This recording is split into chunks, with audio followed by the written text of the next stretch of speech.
¿Se han dado cuenta que todos los seres vivos estamos interconectados?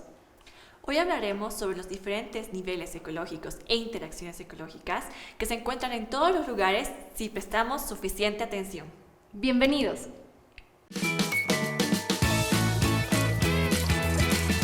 Explorando Ando. Hay mucho por aprender y descubrir en el mundo de la ciencia. Explorando Ando. Explorando Ando.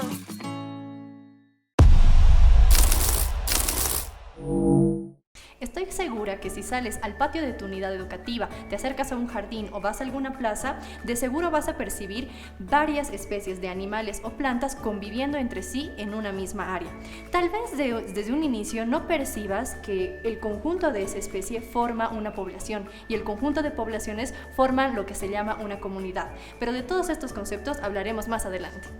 Además, podemos percibir, por ejemplo, algunos colibríes alimentándose del néctar de las flores, algunas hormigas definiendo su territorio o llevando comida a su hormiguero. Sin embargo, también podemos ver insectos alimentándose de plantas, entre otras muchas cosas. Estos solo son algunos ejemplos de las maravillosas interacciones que pueden suceder en la parte ecológica de nuestro día a día en nuestro alrededor.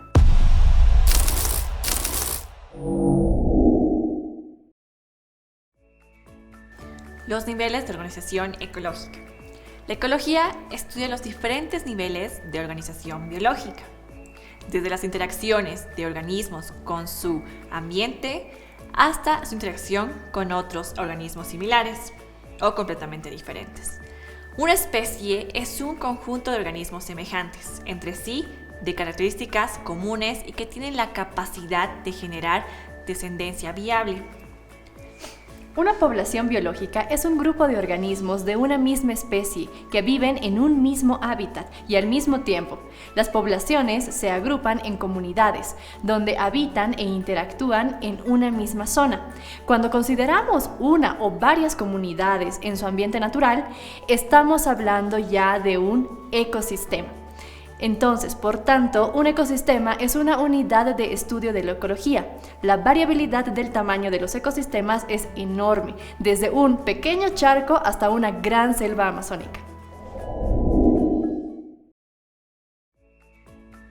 Las interacciones ecológicas. Empecemos con la facilitación, que es aquella interacción entre organismos de diferentes especies donde al menos uno recibe un beneficio sin perjudicar al otro. Es muy común en ecosistemas donde las condiciones abióticas son severas. Por ejemplo, en la cumbre y en las zonas limítrofes existen áreas donde se entremezclan la vegetación subnival y la vegetación del piso andino superior. En estos lugares, la capa de vegetación es discontinua por el efecto de sobrepastoreo. En las partes más altas y menos húmedas es típico observar que entre pastizal abierto crecen los cojines suaves, verde amarillentos de dos especies de plantas, Pycnophilium molle y Pycnophilium tetrasticum. Muchos de estos cojines incluso pueden llegar a medir más de 1 metro al cuadrado. Estas plantas podrían cumplir un rol como plantas facilitadoras en estas comunidades vegetales, ya que es común observar que muchas hierbas pequeñas de diferentes especies crecen sobre estos cojines, aprovechando la materia orgánica generada. Sigamos con el mutualismo. Esta interacción es muy común entre población y población, donde existen beneficios para ambas partes. Por ejemplo, en La Paz, dependiendo de la época del año, los murciélagos polinizan alrededor de 14 especies de plantas, entre ellas cactus columnares, el tabaco, varias especies de géneros Solanum, Tacoma, Puya y también plantas cultivadas como la linterna china o farolito. Otro ejemplo es la dispersión de semillas en el altiplano y los valles secos. El zorro andino o zorro culpeo es alimentado en alguna medida de frutos de taco y también de molle.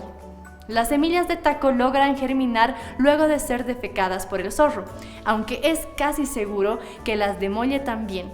Además existen los mutualismos de defensa. Estas interacciones ocurren cuando un animal, comúnmente una hormiga, defiende una especie planta que le sirve como refugio.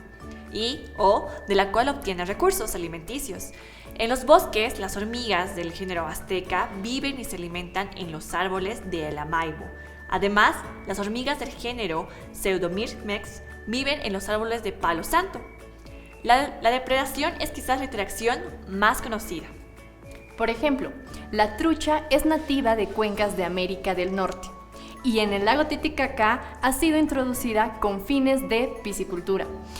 Es una especie depredadora que es alimentada de individuos juveniles de especies nativas de peces, causando un gran impacto negativo para estas poblaciones. Si bien ya tenemos una mejor idea de lo que pasa a nivel de diferentes poblaciones, pasaremos a recorrer lo que pasa en una comunidad. Y para ello, la interacción llamada competencia nos servirá como herramienta. La competencia afecta la estructura de las comunidades ecológicas. Esto se puede dar entre los miembros de la misma especie, denominada competencia intraespecífica, mientras que la que tiene lugar entre miembros de diferentes especies es competencia interespecífica. Por ejemplo, la hormiga roja de fuego, nativa del sur de Sudamérica, es considerada entre las 100 especies exóticas invasoras más importantes a nivel mundial, ya que compite con éxito contra otras hormigas locales, ampliando su rango de distribución, además de reducir la biodiversidad entre invertebrados y reptiles, pudiendo también dañar o matar a ranas y pequeños mamíferos. Realicemos la valoración. Hola, soy Luis y mi pregunta es sobre ¿cuál es la importancia de conocer los niveles de organización y las interacciones ecológicas? Hola, soy Daniela Álvarez Portugal y soy parte del Instituto de Ecología de la carrera de Biología de la Universidad Mayor de San Andrés. Nuestra institución se dedica a documentar y a realizar investigaciones científicas sobre nuestra diversidad biológica para su conservación y su uso adecuado en nuestro país.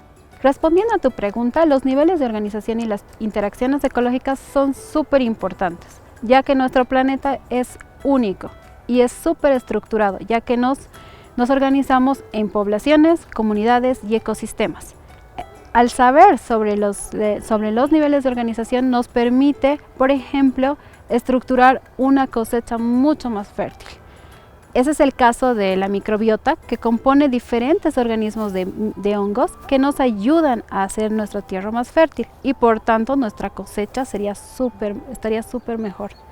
Otro tema son las interacciones ecológicas, que son súper importantes, como por ejemplo la polinización. Sin la polinización nuestras plantas no podrían existir y sin plantas nosotros no tenemos ni agua ni oxígeno. Para profundizar el tema, recomendamos realizar las siguientes actividades. Exacto. Como primera actividad, busca fotografías e imágenes de poblaciones microscópicas y trata de describirlas y registrarlas. Por ejemplo, primero, determina el número de poblaciones existentes. Segundo, ¿cuál es la población con mayor densidad? Y por último, observa las interacciones entre las poblaciones. Como segundo punto, conoce la historia de la vida de las plantas herbáceas. Para esta actividad y práctica, mide y demarca un cuadrado de 1 por 1 metro cuadrado en un jardín o plaza y observa el número de plantas diferentes que se pueden observar dentro de este cuadrado. A cada especie de planta asígnale un nombre diferente. Por ejemplo, puede ser una especie 1, una especie 2 y así sucesivamente hasta determinar todas las especies de ese cuadrado. Cuenta el número de individuos de cada especie de planta y trata de responder las preguntas planteadas en la anterior actividad. Mi nombre es Mónica Moraes Ramírez, soy bióloga y estuve a cargo de la dirección del Instituto de Ecología de la carrera de Biología de la UMSA en La Paz.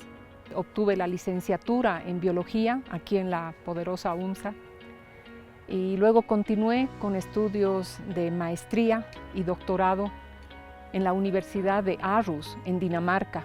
Una de las facetas más inspiradoras en mi historia como profesional ha sido el haber conformado equipos de estudiantes con los que he trabajado, he orientado tesis y de alguna manera se ha establecido una cadena muy sólida de gente que quería obtener una profesión relacionada con la vida. Debo decir que me he enamorado de la naturaleza en nuestro país.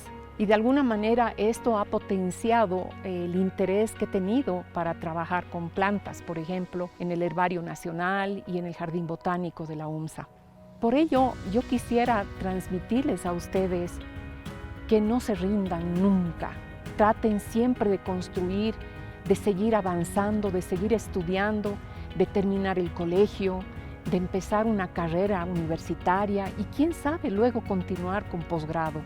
Esta sociedad, si bien puede ser muy desafiante para algunas mujeres, también es muy motivadora porque mano a mano podemos también trabajar en equipos con los varones. Mi dedicación es para ustedes. Yo quisiera que ustedes construyan una vida similar porque encanta. Es una pasión maravillosa y la ciencia no solamente tiene una connotación a nivel de país, sino también con el mundo. Muchas gracias. Muchas gracias por acompañarnos a esta gran aventura científica. Recuerda, la ciencia está en todas partes. Y lo primero que debes tener es bastante curiosidad. Hasta una próxima, futuros científicas y científicos. ¡Explorando Ando!